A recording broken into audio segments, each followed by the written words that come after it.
मैं डॉक्टर सुनीता कुलश्रेष्ठ, सह आचार्य, MSc college Bharatpur, आज प्रथम वर्ष के प्रथम प्रश्न पत्र में तुलसीदास जो भक्ति काल के सगुण धारा के राममार्गी शाखा के प्रतिनिधि कवि हैं, उनकी विनय पत्रिका जो कृति है, उसके आधार पर, विनय पत्रिका के पदों के आधार पर तुलसी की भक्ति भावना के बारे में बताऊंगी। रामचरितमानस के पश्चात विनय पत्रिका तुलसी की महत्वपूर्ण रचना है। इसकी रचना तुलसीदास जी ने उस समय की थी जब उनका चिंतन और कवित्व शक्ति पूर्ण उत्कर्ष पर पहुंच गई। रामचरितमानस प्रबंध काव्य था, इसलिए उसमें वे अपनी भक्ति भावना का व्यापक स्वरूप प्रस्फुटित नहीं कर सके। तुलसी की भक्ति भावना का स्वरूप, तुलसी की भक्ति दास्य भाव की थी। वे राम को अपना स्वामी व स्वयं को उनका दास मानते थे। उनकी भक्ति भावना में दैन्य का प्रदर्शन मिलता है और आत्मसमर्पण की भावना मिलती है। वैसे तो तुलसी के सभी ग्रंथों में भक्ति की पावन भागीरथी प्रवाहित हो रही है, पर विनय पत्रिका में उसकी गहराई का पता चलता है। विनय पत्रिका में तुलसीदास जी की भक्त के रूप में अधिक आते हैं और कवि के रूप में कम। भक्ति की पावन वीणा से उन्होंने अपने अंतरतम के भावों को जनकृत किया। पत्रिका रूपी सलीला भागीरथी में स्नान कर मानव अलौकिक आत्मा आनंद की प्राप्ति करता है। पत्रिका के एक एक पद में भक्ति भाव की तरंगें तरंगित होती हुई हमें दिखाई देती हैं। अब विनय पत्रिका की जो पृष्ठभूमि है वो भी हमें समझ लेनी आवश्यक है कि विनय पत्रिका में तुलसीदास जी ने विनय की एक पत्रिका किसको कहते हैं? प्रार्थना पत्र श्री राम की सेवा में प्रेषित की, जिसमें अपनी कमजोरियों और पापमयी वृत्तियों का विवेचन करते हुए भगवान से अपने उद्धार के लिए अत्यंत विनम्र शब्दों में याचना की है। हे प्रभु, आपका दास तुलसी संसार के रोगों से बहुत पीड़ित है, उसे मुक्ति प्रदान करो। यह विनय पत्रिका अनेक देवी देवताओं, राम के अनुजों, माँ जानकी, शिव पार्वती आदि को प्रसन्न करके उनकी सिफारिशों के साथ भरत के माध्यम से राम के पास पहुँची, जिसको श्री राम ने स्वीकार कर लिया। अब विनय पत्रिका में तुलसी की भक्ति आराध्य को रिझाकर अपने अनुकूल बनाने का इस ग्रंथ में तुलसीदास जी ने भक्ति भावना प्रकाश का उद्घाटन तरह तरह से किया है। तुलसीदास की जी समन्वयकारी थे, यानी उनकी समन्वयता मिलती है उनके पदों में, अतः सभी प्रचलित मार्गों का समन्वय भी उनकी भक्ति भावना में हो गया। यहाँ उनके भक्ति पक्ष के विविध आयामों को इनके संकलित पदों में प्रस्तुत किया जाता है। जैसे देखिए, सबसे पहले हम देखते हैं दास्य भाव की भक्ति। विनय पत्रिका में दास भाव का अनेक प्रकार से प्रकाशन है।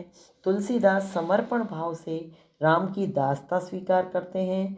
उनका तो ये विश्वास है कि जिस व्यक्ति को राम सीता प्रिय नहीं है, उसे कोटि शत्रुओं के समान समझकर त्याग देना चाहिए। भक्त प्रहलाद ने अपने पिता का, विभीषण ने अपने बंधु का, भरत ने अपनी माँ का, बाली ने अपने गुरु का और ब्रजबालाओं ने अपने पतियों का त्याग इसीलिए कर दिया था कि उनकी भक्ति में वे बाधक थे। कवि तुलसी ने क्या कहा है? जाके प्रिय राम बेदेही, जाके प्रिय राम न बेदेही, सो छाड़िए कोटि बैरी सम, यद्यपि परम स्नेही। उनके विचार से इस संसार के सारे संबंध राम भक्ति को लेकर हैं, जिसकी संगति से राम के चरणों में हमारी भक्ति दृढ़ होती है वह हमारा सबसे प्रिय और हितैषी होता है। तुलसी ने लिखा है, नाते ने राम के मनियत सुहृदय सुसेव्य जहाँ लो, अंजन कहाँ आँख जई फूटे, बहुतक कहाँ कहो लो।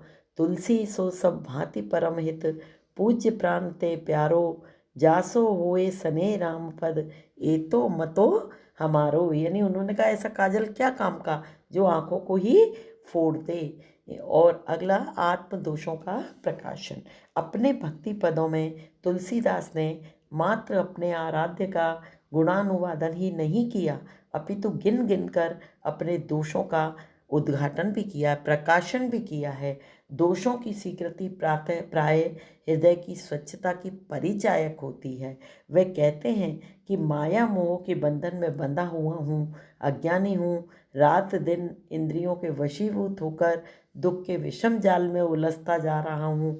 हे प्रभु, ऐसा कुछ भी मेरे पास नहीं है जो कुछ तुझे अच्छा लगे।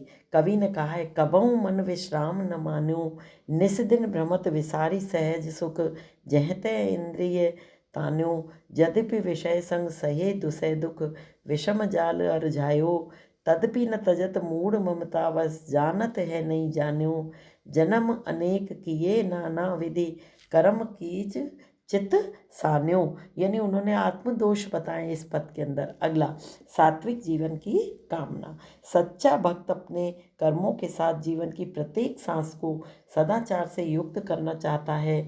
तुलसीदास ने अपनी विनय पत्रिका में जगह जगह पर सात्विक गुणों के प्रति उत्कृष्ट लालसा दर्शाई है। वस्तुतः जीवन में सदाचार की मानवता का दूसरा नाम है। तुलसीदास संतोष, परोपकार, निस्वार्थ भाव, निर्भाविमानता, समशीतल मन होने आदि गुणों की याचना करते हैं। ये सात्विक जीवन प्रभु भक्ति का आदर्श है। वे कहते हैं, अबलो नसानी अवन नसे हों, राम कृपा बहुनीसा सिरानी, जागे फिर न डसे हों, परवस जनी हस्यो इन इंद्र, निज बस हुए न हसे, मन मधुकर पन करी तुलसी, रघुपति पद कमल बसे हों।